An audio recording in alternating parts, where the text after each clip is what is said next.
Welcome to my channel Sound English Academy. Today's class, the be going to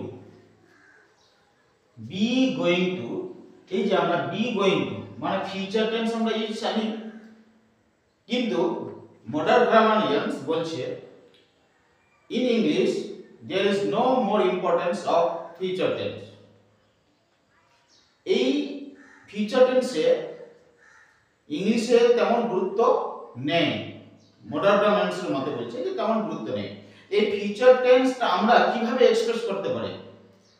আমরা future tense হয়তো যদি নাও জানি, কিন্তু এমন কিছু ফরম্যাট জানলে পরে বা একটা ফরম্যাট আছে বা দুই একটা ফরম্যাট আছে যেগুলো জানলে পরে তোমরা future tense any future tense you can express, তোমরা সেটা এক্সপ্রেস করতে পারবে।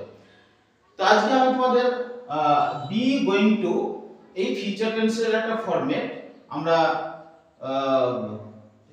যে কোনো সেন্টেন্স ফিউচার টেন্সে এক্সপ্রেস করতে পারি এই ধরনের একটা ফরম্যাট আমি আজকে শেখাতে যাচ্ছি।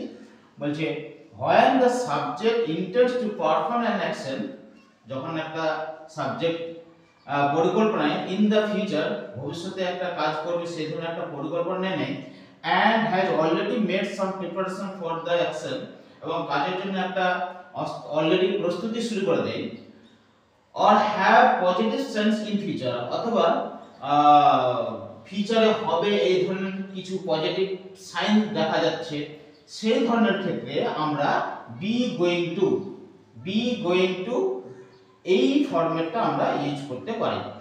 কিভাবে বি গোয়িং টু ফরম্যাটটা ইউজ করব?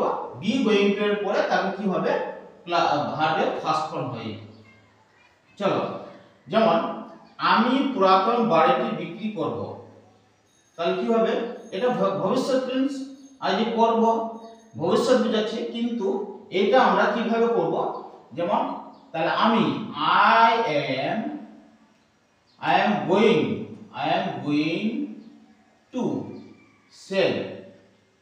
going to sell my old house.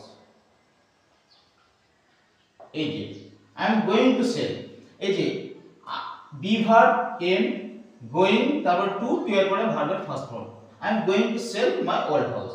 এই যে ফিউচার টেন্স বোঝাচ্ছে, কিন্তু আমি কি করছি? I am going to sell my old house। এটা একটা আমি ফিক্স করে নিচ্ছি যে আমরা বিক্রি করতে যাব, ফিউচার এবং পজিটিভ সাইন্স বোঝাচ্ছে অলসো, সেই ক্ষেত্রে আমরা এই ফরম্যাটে বি গোয়িং টু ইউজ করব।